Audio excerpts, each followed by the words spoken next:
Good morning to you all. कैसे हैं आप लोग? आई होप दैट सारे बच्चे अच्छे होंगे और आपकी बोर्ड एग्जाम्स की तैयारियां हो चुकी होंगी, क्योंकि आपके यूपी बोर्ड एग्जाम 18 फेब से स्टार्ट है और अब ज्यादा टाइम बचा नहीं है, ज्यादा नहीं बल्कि टाइम बचा ही नहीं है और आपकी जो तैयारियां हैं पूर्ण हो चुकी होंगी। आज हम आ गए हैं इंग्लिश प्रोज का महा रिवीजन करने के लिए। हम बात करेंगे आज मोस्ट इंपोर्टेंट क्वेश्चन आंसर्स, यानी लेसन 1 से लास्ट लेसन तक सारे क्वेश्चन आंसर डिस्कस करेंगे जो आपके बोर्ड एग्जाम में बनेंगे। जैसे कि फर्स्ट लेसन है आपका the last lesson. Alphonse Daudet is the writer of this lesson. सबसे पहले हम शॉर्ट क्वेश्चन समझते हैं जो आपके बोर्ड एग्जाम में पूछे जाने के चांसेस है। First is that what did M Hamel say about French language?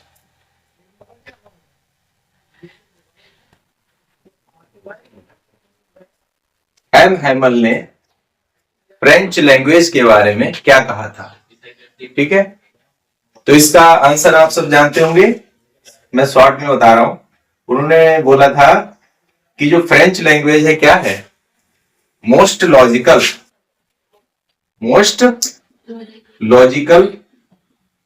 And clearest language. समझ में आ रहा?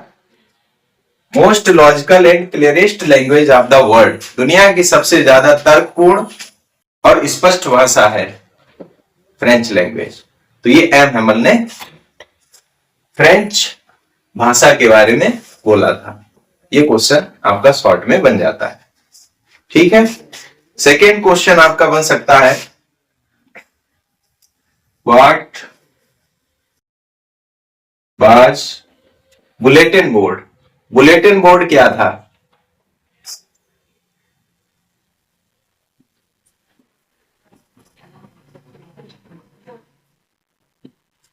What was bulletin board?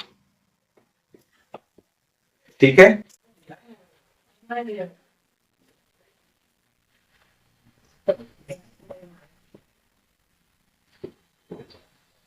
तो इसका आंसर क्या होगा? Actually bulletin board was a notice board. Notice board. All the good or bad news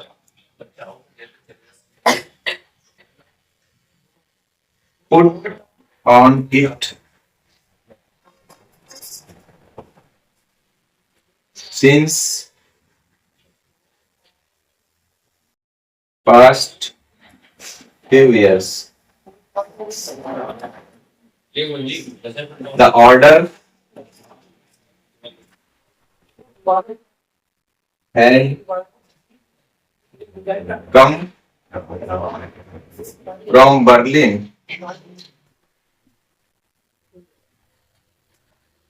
was also put on pasted on it. Actually में bulletin board क्या था? एक नोटिस बोर्ड था। क्या था? नोटिस बोर्ड था जहां पे अच्छी और बेकार सभी खबरें उसके ऊपर चिपकाई जाती थी। अभी जो बर्लिन से ऑर्डर आया था, बर्लिन से जो ऑर्डर आया था, जर्मनी ने फ्रांस के 2 शहर जो जीत लिए थे, तो वहां पे बैटल चल रहे थे उस टाइम, जर्मनी वर्सेस फ्रांस। तो जो भी न्यूज आती थी, जो बर्लिन से ऑर्डर आया था कि भाई वहां के स्कूल्स में अब फ्रेंच की प्लेस पे जर्मन लैंग्वेज पढ़ाई जाएगी, तो ये ऑर्डर भी वहां पे पेस्ट किया गया था, चिपकाया गया था। ठीक है, तो ये बुलेटिन बोर्ड से भी क्वेश्चन पूछा जाता है इसको। अगला क्वेश्चन है what happens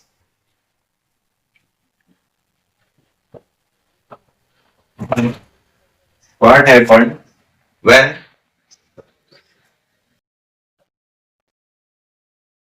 church clock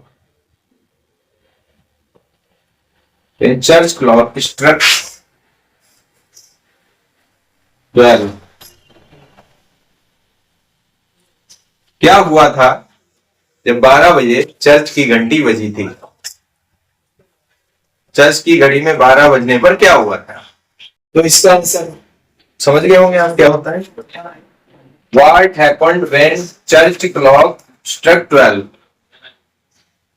The moment the church clock struck 12, the Prussian army came to take over and Hamel stood up. जैसे ही चर्च की घंटी बजी, जो पर्शियन सैनिक थे वो स्कूल में आ गए अपनी सत्ता जमाने के लिए। M Hemal stood up, M Hemal खड़े हो जाते हैं, स्टैंड अप हो गए।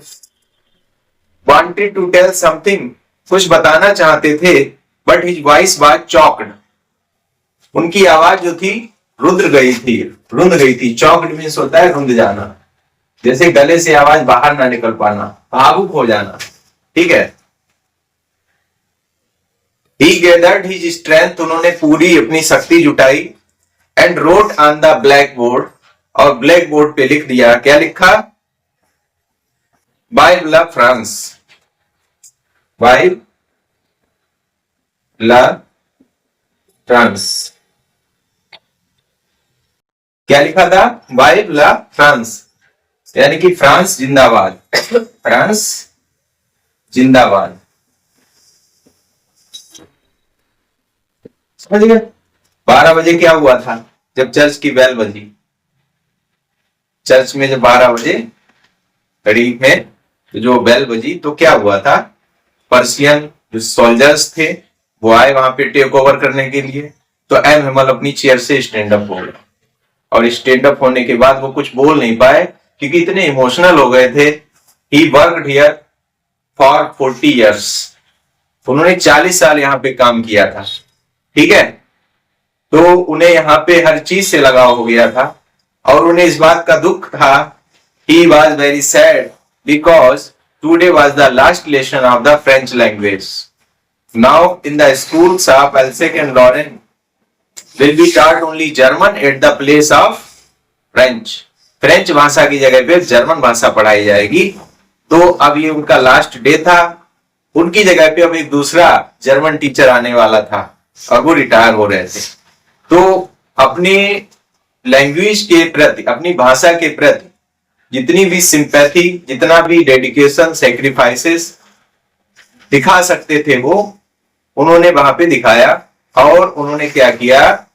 ज्यादा कुछ लिख नहीं पाए, उन्होंने बोर्ड पे लिख दिया बाइबल डे फ्रांस, फ्रांस जिंदाबाद। Is it clear? ठीक है। तो ये इंपॉर्टेंट क्वेश्चन है शॉर्ट के जो बन सकते। What unusual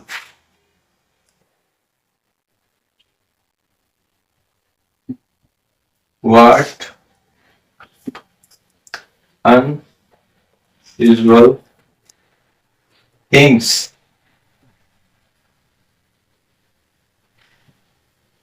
notice when French reach at school? जब फ्रेंच स्कूल पहुंचा तो उसने कौन सी असाधारण चीजें नोटिस की? ठीक है।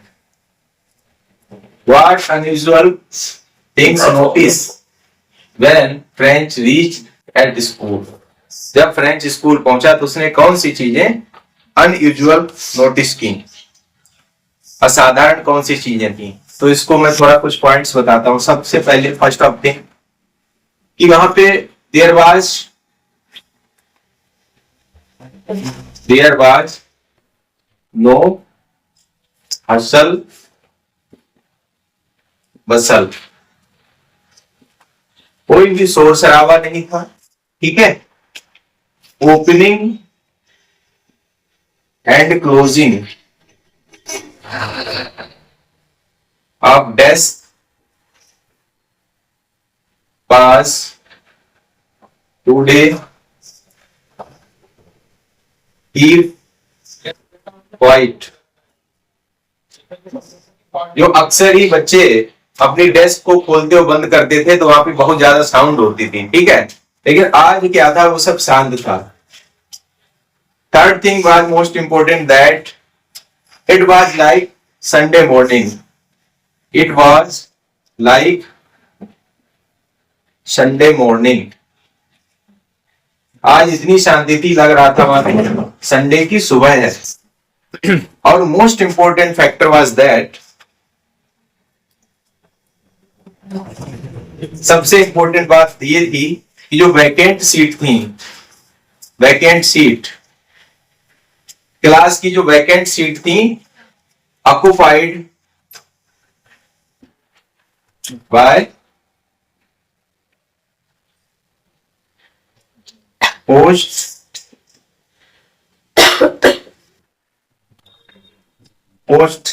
Teachers and post masters.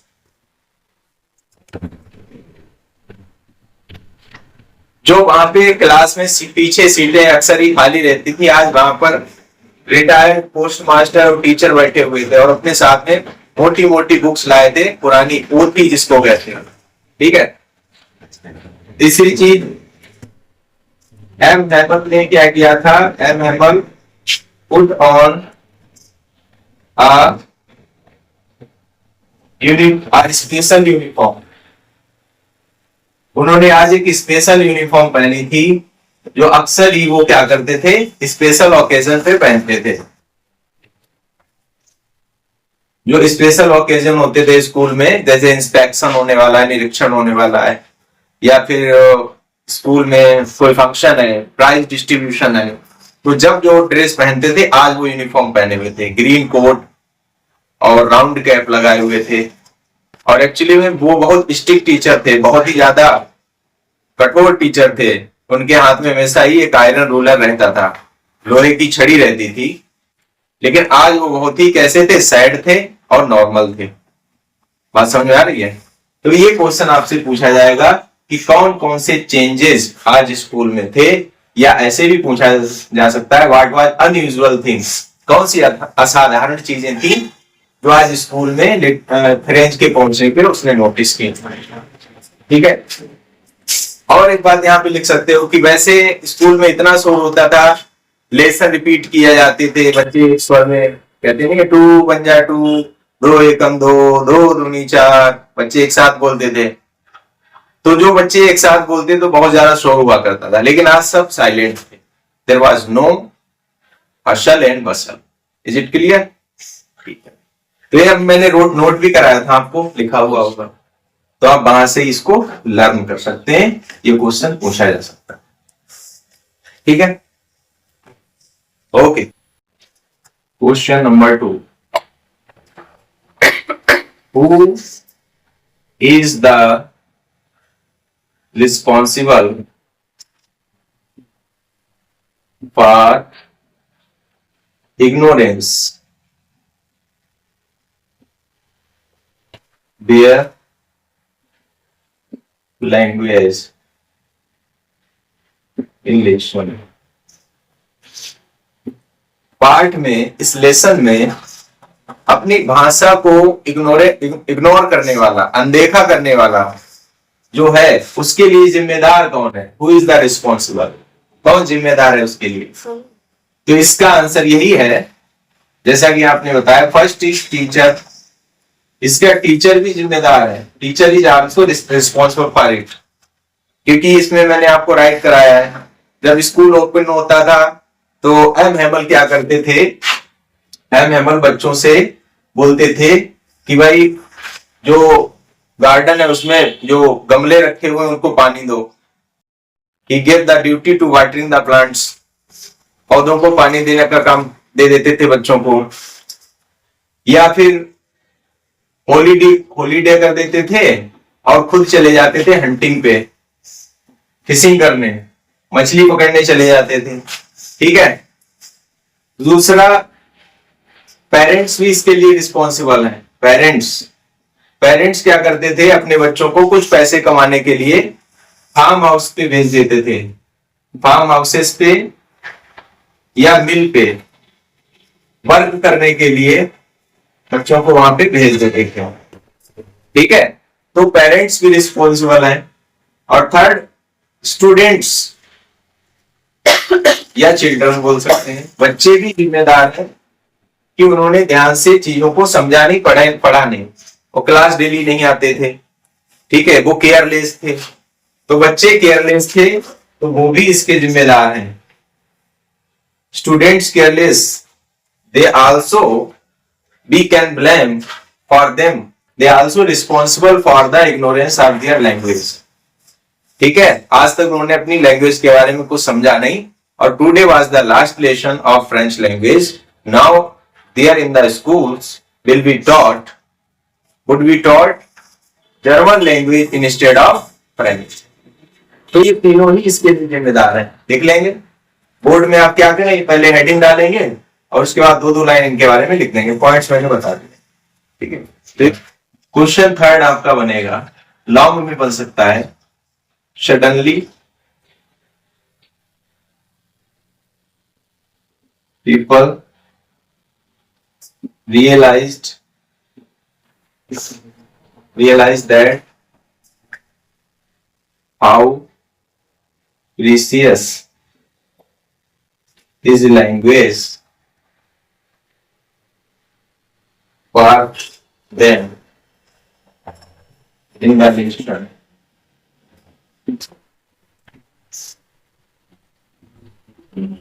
Why? Lesson part में लोगों को अचानक से महसूस होता है कि उनकी भाषा जो है उनके लिए कितनी प्रीसियस थी, कितनी महत्वपूर्ण थी। तो अचानक से लोगों को ऐसा क्यों महसूस हुआ? हाँ, इसलिए इनको फील हुआ क्योंकि सबसे पहली बात तो यह है, आज लास्ट लेसन था फ्रेंच लैंग्वेज का, आज लास्ट लेसन होगा। ठीक है। और दूसरी चीज, अब फ्रेंच की प्लेस पे क्या पढ़ाई जाएगी? जर्मन पढ़ाई जाएगी, जर्मन लैंग्वेज। ठीक। अब देखो एक बात और आती है, फ्रेंच उनकी मदर टंग थी, मदर टंग, मातृभाषा थी, मदर टंग। जब बच्चा जन्म लेता है तो अपनी मदर टंग भी बोलता है, सबसे पहले मातृभाषा बोलता है। तो जब भाषा से ही हमें अपने कल्चर, कस्टम्स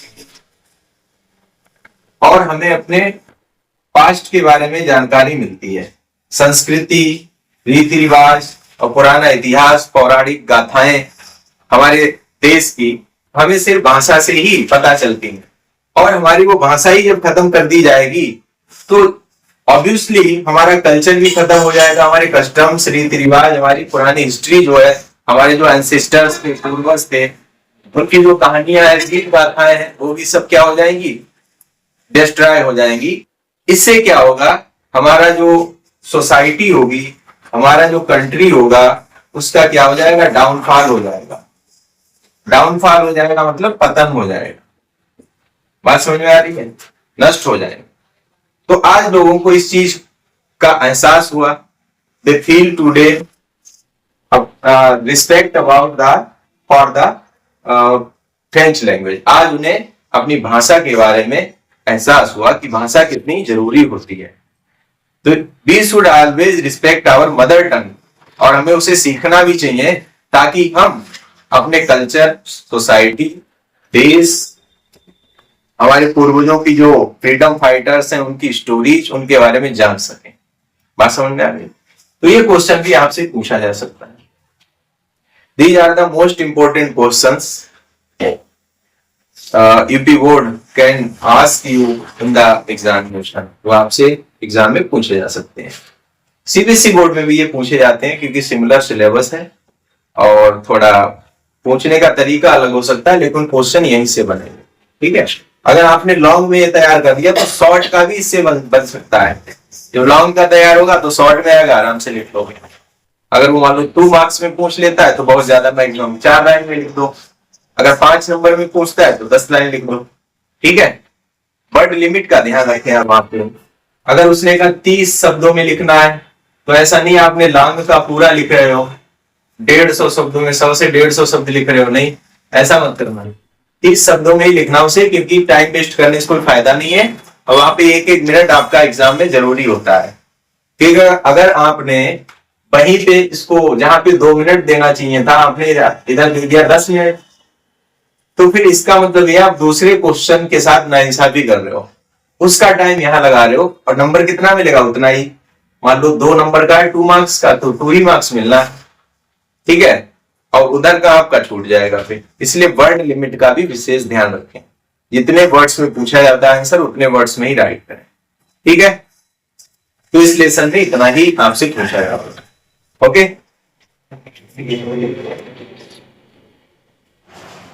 अगर आपको हमारी वीडियोज अच्छी लगती हैं, पसंद आती हैं, तो चैनल को सब्सक्राइब करें, लाइक करें और अपने फ्रेंड सर्किल में शेयर करें।